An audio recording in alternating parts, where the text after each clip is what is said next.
Nasaan ang tunay kong anak? Yung bata?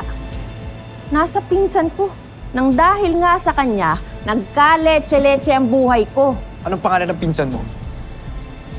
Veronica. Veronica de Leon. Sabay kayong nanganak dun sa ospital. Parehas na araw, parehas na oras. Pinagplanuhan namin yung dalawa. Ang sabi niya sa akin, kailangan magkaroon ng magandang buhay yung anak niya dahil aminado siya sa sarili niya na hindi niya kayang buhayin yung bata. Veronica de Leon? Yun yung pangalan ng staff namin. Ito ho ba siya?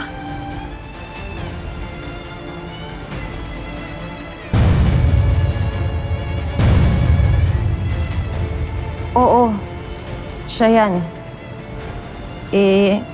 Alam ko namang sisingilin din ako ng kasalanan ko eh.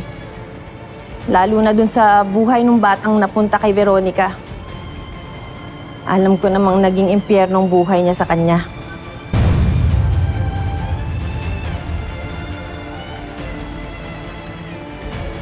Hayop kayo! Mga hayop kayo! Pinagkait niyo sa akin ang totoong anak ko!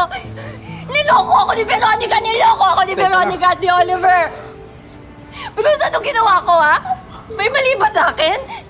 Wala. May mali ba sa akin, ha? Anong ginawa ko para kahit sariling kapakanan ng anak niya, ipapahamak niya? Ano ba? Ganun ba sila kasama? Ganun ba kayong kasama, ha? Huminahon ka, Insen. Alam kong galit na galit ka ngayon. Huminahon ka na, mahulos dili ka muna. Pero kailangan mo nating humanap ng matibay na ebidensya.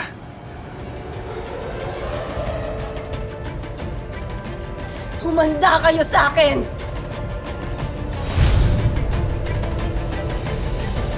Aray ka mo! Di ba gusto mo lumabas? Ha? Gusto mo lumabas? Diyan ka sa arawan! Hindi na mo ako lalaman na ba? Ay, hindi ka naman sumusunod! Yan, napapala ng kasama! Ulit ka ba? Mama, huwag ka na magalit sa akin, please. Ito yung gifts ko sa'yo para sa Mother's Day. Ano naman to? Anin ko to, ang pangit-pangit. I love you, I love you. Ano ba itong I love you na to? Basura to, basura! Kagaya mo, basura! Ha? Ikaw na magbibigay sa akin ng ganito. Kalat lang yan! Ikaw ikaw. Huwag kang magsusumbong kahit kanino. Kung nalaman ko yun, ha? Pag nagsumbong ka, malilintikan ka sa akin. Talagang di mo na makikita ang papa mo.